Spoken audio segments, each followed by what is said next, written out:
Welcome to Have You Heard, where we talk about issues at the intersection of agriculture and engineering. Let's get started. Here are your hosts, Morgan Hayes and Josh Jackson.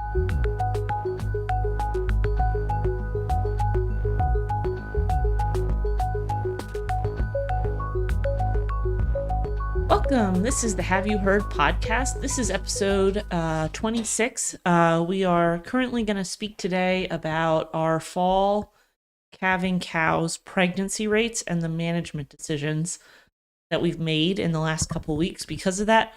I'm Morgan Hayes. I'm an assistant professor in Biosystems and Ag Engineering at the University of Kentucky, and I, in my personal life, farm with my husband in Boyle County. We farm about 500 acres. It's a commercial cattle and hay operation.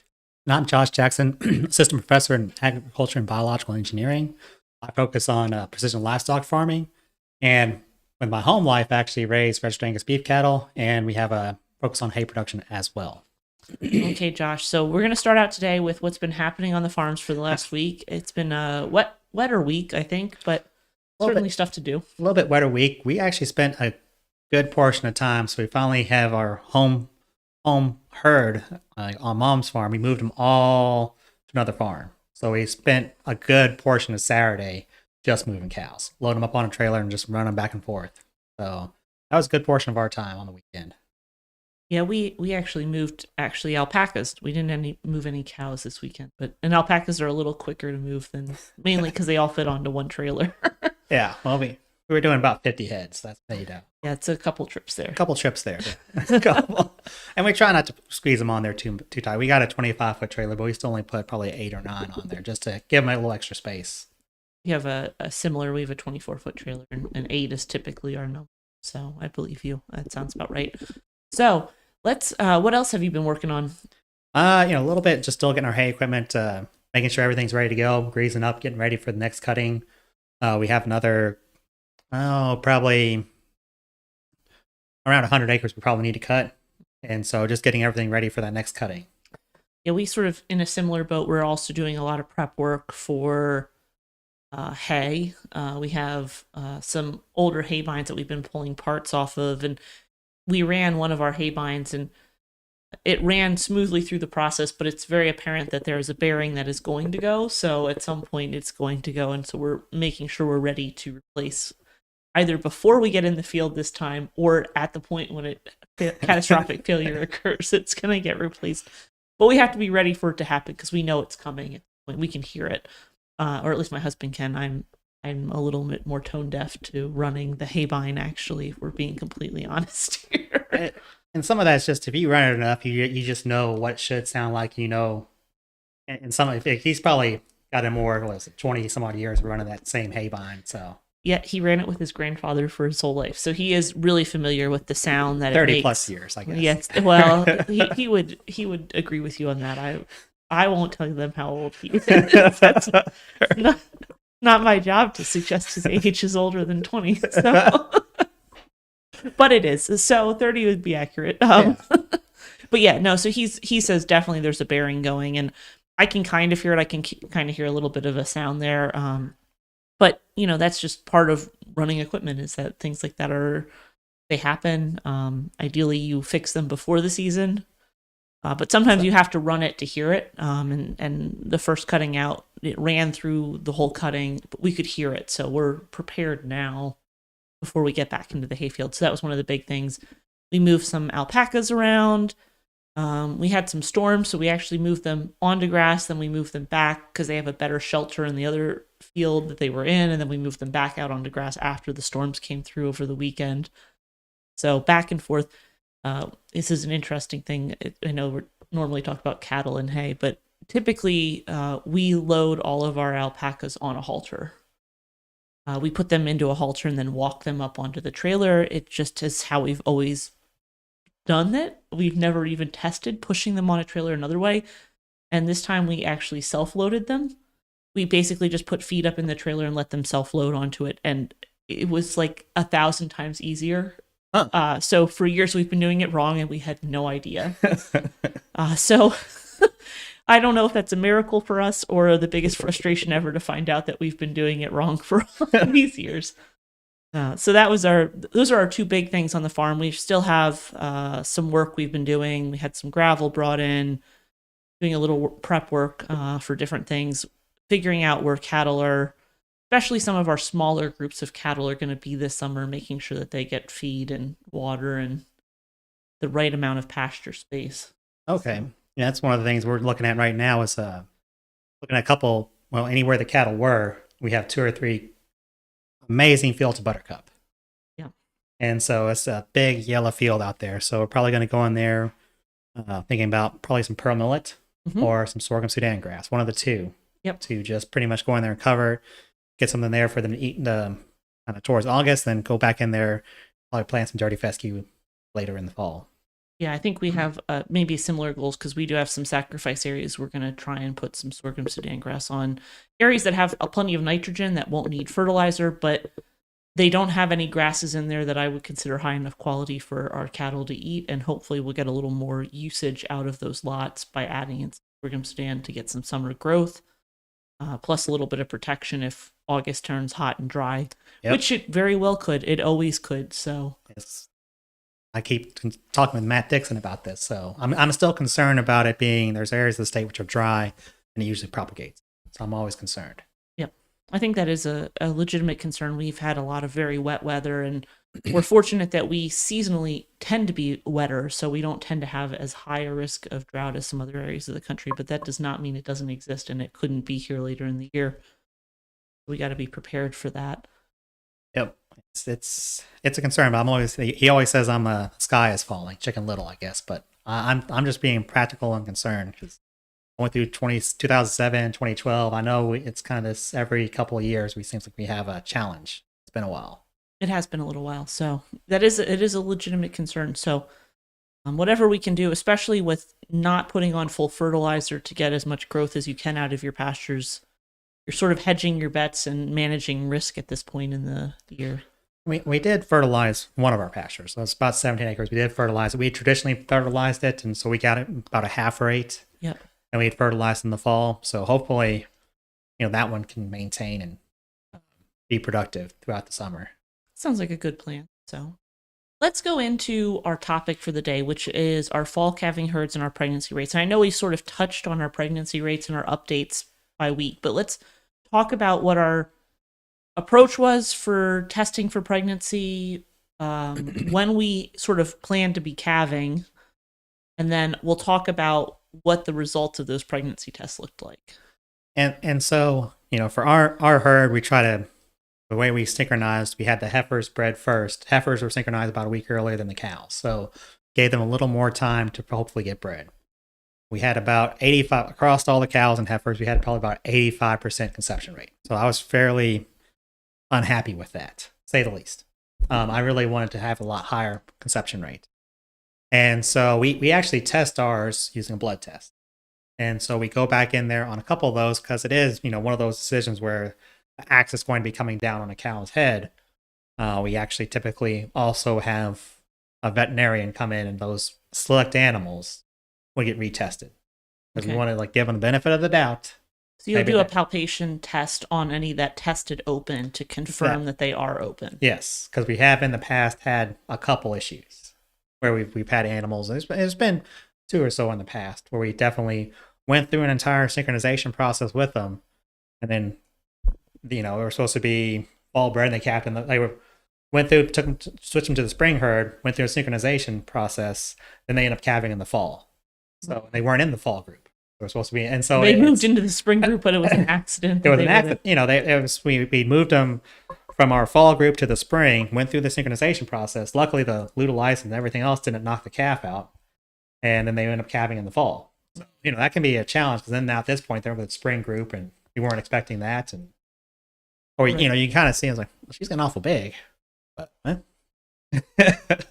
yeah. And so, we want to make sure, and if we're sending, that's also, like I said, a calling decision. That is an easy calling decision. I mean, any extension article or publication will tell you that.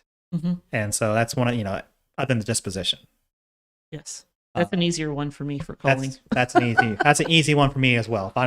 they put themselves in the crosshairs on that one. They put me in the crosshairs. They're in the crosshairs. That's a fair way to approach it, Josh. Yeah, we also pregnancy check with blood tests. We had a 95% conception rate, and we do not AI. So everything that we have was bred just by the bulls. Interestingly, we had a little bit of trouble with our bulls right at the very beginning of our season, which for us makes us a little bit nervous. We had a bull that went lame. We pulled him out. Fortunately, we had 2 bulls in there, so there was still one functional bull in the lot with the cows. But we typically get very early, heavy calving in our seasons. We have traditionally had 60-70% in the first month. So we really do hope to breed a bunch in the first month of our calving season, and having bulls come in and out in that first couple weeks is a little bit scary for us, but fortunately everything got bred. We don't know what it's bred to at this point. It could be the old bull or the new bull. but we will know by the date at which they give birth a little bit. We'll have a pretty good idea which sire line it's coming out of. So, which is okay. We're okay with that decision. We sort of had I don't know if it's the opposite problem. We have to make decisions now because we held back heifers in enough quantity. We assume, generally, I would think most people at least would assume something around a 90% conception rate would be sort of what you would hope. That would be a good conception rate that would make most people happy. Yeah. And we have enough heifers that we brought in for a 90% conception rate, or even maybe an 87%. So we're being technical here. So we had to make some decisions because we're still going to have to cull at this point. We cannot, the land that we have available to the fall herd that we have assigned to them is not correct for the number of animals that we currently have bred, heifers and cows bred. I guess what would be your strategy there for is it to sell your bred cows, or are you wait till they calf and sell them? Or do you think? We have 6 cows. We've been through our whole herd, and we've chosen the 6 that we least want to keep.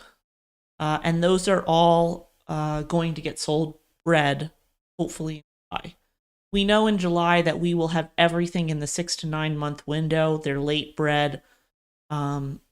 We're hoping that there's value in selling a late bred cow in summer. Okay. The market's been shrinking. The value on calves has gone up. For someone to not have to manage a cow up until the point, and they automatically are getting a cow with a chance for a live calf within the next 2 to 3 months, hopefully that will have value this summer. That is absolutely not proven. There's nothing telling me that that's where the market is going to be on bred cows. We can see futures on weighted animals, on animals you'd be going to a stockyards with for further processing down the line. We sort of know what feeder cattle are going to be worth in the future. Not exactly. There's always a lot of variability in that, but bred cows is a very tricky market unless you're really engaging in it, and we don't engage in it that often. So right, there's a risk, but we figure with the way that the market's been shrinking, there's probably some value in late bred cows. And like we said, and it could be up and it could be down just because if there's a drought, maybe not so much. If there's not a drought and plenty of grass, then definitely people will be wanting them.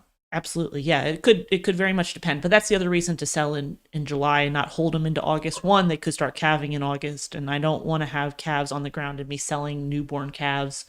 I just don't like to have to transport young calves with cows. I think it's just risky. Yeah. Even if it's done correctly, it just, to me, it's a very risky venture. So we're going to sell everything at least a month before they should start calving to make sure that we hit that window. So July 15th-ish, I'm going to go to ASABE with you, and my husband's going to be in charge of selling some cows. But that is sort of our target timeline, is the second half of July to sell those cows. And there's nothing wrong. Everything had a live calf last year. Everything managed to get it to weaning, but they just don't fit our herd. There's some animals that aren't framed quite the same as the rest of our herd. 1 or 2 were heifers that had smaller calves. Normally that's not a culling decision for us because we breed them, but if they just didn't produce a lot of milk, they might never, or they might be fine next year, and we don't know. But they have to leave right now because they were a poor producer last year, and we had to make decisions. And so there's a couple reasons that animals are in there. And we had one animal actually produce one of our largest calves, but she pulled down so hard we had to feed her separately.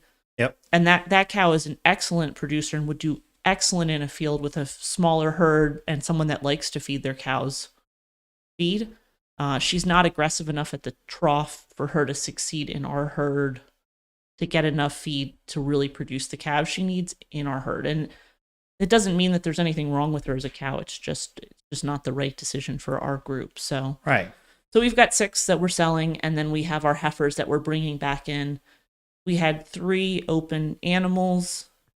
Sounds right. 2 or 3. However that was.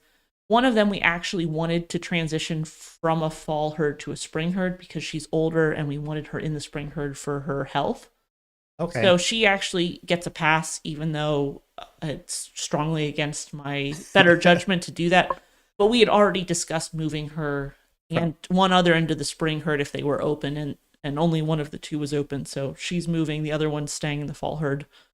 But she's going to actually get managed with our heifers this winter so that she gets a little extra feed.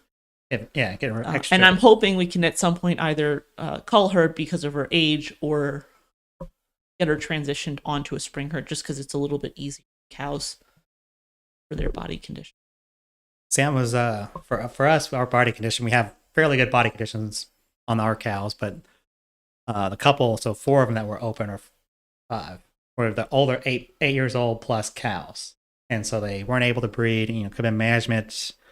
We AI'd them, but we had a cleanup bull after that, and so at some point I was like, they do have they were nutritionally sound and they should have been bred, and I think we're just going to go ahead and for those 8-year-old plus cows, call at the end of the line for them. So that'd be ones we send to Beef Solutions, ones we can turn into hamburger, right, and try to recoup some of our costs that way. Right. And so, like I said, we've said in past episodes, the market for cows is fairly strong right now for cull cows. And so taking advantage of that, and we're moving, we had 2 heifers that didn't breed. And so we strongly considered, they do have their Angus, they have the genetic potential to produce high quality meat. Strongly considered, do we go ahead and make those into meat animals? So we eventually decided, looking at their genetics, all right, let's go ahead and switch them to the spring herd, see what they can do. Because they are, from an EPD standpoint, going to be higher production. And so at some point we had to kind of weigh that against our costs. And so we had to, that's something we really try to figure out, is like, what does it take for that cow to be there every day? That's one trick about heifers is, and we are keeping all of our heifers that were bred. So when I said we made culling decisions, all of our heifers that bred are staying in the herd. We had one heifer that came out back as not bred, and she left. It's just not something we're willing to risk investing any longer in her. But we also do not have the genetic information that you do because we have crossbred cows. That is, but it costs a lot of money to bring a heifer to the point of breeding. Sometimes another 6 months isn't that much extra cost on top of the fact that you've already gotten them to a pretty significant age. You've already developed them and put a lot of money in. Sometimes it's worth a second try, especially if you really value the genetics. But the thing that really hurts is if they miss a second cycle, you've invested a tremendous amount into an animal that's not going to breed, or at least is not going to breed on your operation. She might go somewhere else and breed just fine, but you never know why those issues occur, and it's very frustrating. It is frustrating. We, some of it we consider like, well, is the bull, is it this, is it that, but at the end of the day, we always come down back to management. We have to do what's right for our operation. And I said, if the other animals succeed, they should be rewarded, keep their calves and keep the ones who are easy breeders. Yeah. In my mind. So part of me, wants to just market. I want to do the harsh, one strike you're out rule, and then other members of the family are saying, well, let's slow down. Right. And so it's a challenge. It is a challenge. Yeah, everyone has different I don't want to say ties to the animals, but everyone values animals a little differently. And some people are a little bit more. Josh and I probably are both in our families the more cutthroat. I don't know how to politely say that, but how to we say that. but we both, I think we both are more inclined to call than other people that are in the management decision making Yes. matrices of our families. And that's, I think it's just the way we approach it, and maybe just our personalities coming out a little bit. I also, to be fair, my husband does a lot more of the winter feeding and a lot more. He interacts with the cows. I interact with them plenty. Don't get me wrong, but he has to be out there in the snow feeding every day. I go to work a lot of these same days, and really only on the weekends and when he's traveling am I responsible for daily feeding. So maybe there is some connection that he feels that I don't. I don't know. And it may just be that he's emotionally more tied to some of the cows that he's had for longer, because he's, our herd started off of his herd, right? So he Yes. has cows that have been in his herd for a very long time. Not hugely longer than for me, but at this point I've been farming for long enough that I've seen most of these cows since they were heifers as well. But, he knows genetics on the parents and sometimes the grandparents. And so Yes. sometimes he has some genetic ties to an animal that he wants certain Lines. genetic lines to Yep. stay. And he will actively seek out those lines. That's, in fact, the one older cow that got moved to the spring herd is one he wants the genetics from. And he's gotten a couple calves from her that have been heifers that he's really happy with. So he's willing to move her to spring in case he could get another heifer calf out of her. Right. Um, And that is one of the, I guess, benefits of like maybe sex semen. Eventually, if Sure. he's interested in, because you can definitely potentially get a heifer, or Yep. have a much higher chance getting a heifer as opposed to rolling the dice. And I had a cow who had a bull. I wanted a heifer out of her. She had a bull 9 years in a row. Isn't that so frustrating? I wanted a heifer out of her so bad, and she had a bull. And finally, we had to sell after 10 years. She was like, "Oh, I never got a heifer out of her." But she produced great bulls, but it was just I wanted a heifer. He just couldn't get one. But yeah, some of that history with the cows, I can understand it because we grew up around some of these animals, and there are a couple that you just say, "No, she's fine, she's fine."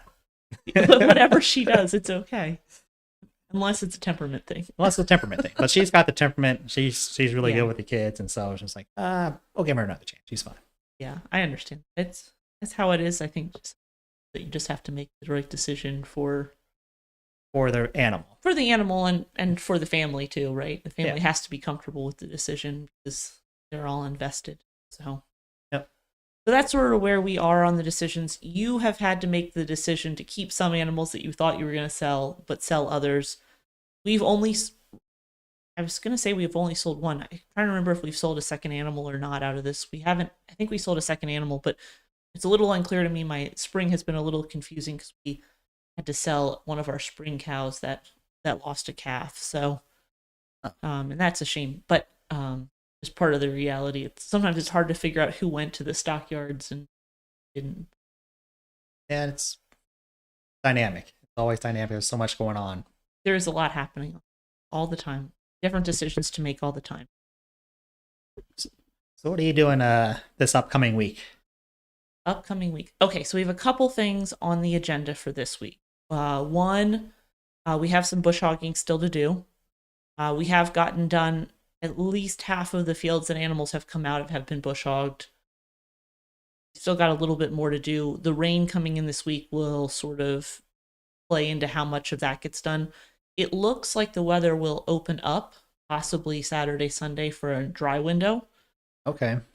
If that happens, if it really does look like it's clearing this weekend and we're going to have a good clear window, we will be in hay coming into next Wednesday, which is when we typically record this. We would have probably hay on the ground and be working to put it up. So I'd be here for this, and then I'd be going home early to run a tractor or a truck with a wagon behind it. Yep. And other than that, we have a little bit more vaccination to do. So we vaccinated the one group I mentioned last week. That's our primary spring calving group and our calves. The heifers in our fall group, got vaccinated this morning. My husband did that while I was at work. We're making decisions about our heifers to make sure we know who's at the right weight for breeding into the spring group summer. Okay. And we'll do those vaccinations tonight as well as get those weights to make those decisions. And then our fall group, if we can get an open window on Friday, we'll get vaccinated. That will get everything ear tagged with fly tags. Everything will have had wormer this spring before going on to a new pasture. And hopefully those two things in combination with getting vaccine keep a good, healthy herd through the. Sounds pretty good. We were doing the same thing where when we moved all the cows, our original goal was to also fly tag everybody. And so UPS was supposed to deliver, and then they said, no, next week. and so right now we're kind of looking at the herd, and we moved into the new farm. I'm seeing some fly pressure, but I think we may be able to hold out another week or two potentially. So we'll probably think about fly tagging them when it's appropriate. We try to do 50 if they have a lot of flies on their face, or 50 flies per side, or 100 flies altogether on the cow, or thereabouts. Yep. Just overall fly pressure. Other thing is, hopefully by this weekend our manure spread will be fixed. We're hoping. So we got some new flighting in, should be able to be repaired. And we got a lot of manure to spread. So part of where we have all that sacrifice fields, probably throw some out there, just come up a little bit, get them ready, be prepared to toss out a little, at least permalit. I think we got some permalit in the barn. The other thing we would probably do is, like we'd potentially do some hay, and it depends on if the forecast allows us. We'll go ahead and lay it down probably Saturday night, Sunday. If not, we'll just wait Till the window's right. Until the window's right. Yeah. So as long as we get a good day, like get till Wednesday, our goal is to pretty much whatever we cut, we want to try to get it home, put it in a barn. You need a solid 4.5 type day window to haul hay. 4.5 would be ideal. I mean, we can make it work. We just have to do a lot more thinking. So that's sort of where we're at too. Friday, it looks like it might be dry, but Saturday, it looks like it will actually potentially be dry. Yeah. So if we can start cutting on, that would be the goal. But again, all of this is very tentative based upon the weather. We're going to have to give Matt Dixon a hard time not giving us like 100% confidence in it. Because the percentages are going down. If you look at the percentages, they're going down. So it's going like 11% that day. So as long as that holds, I think we should be able to cut Saturday. We're such optimists, aren't we, guys? Just wait and see what happens. Yeah, we're such authorities on the weather. At this point, we study it very carefully, and we still know nothing.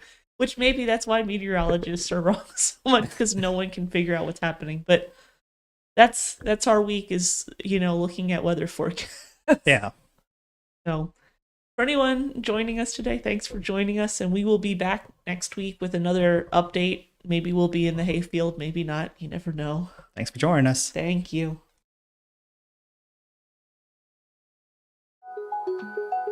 Have You Heard is a production of the University of Kentucky College of Agriculture, Food and Environment, along with the Department of Biosystems and Agricultural Engineering.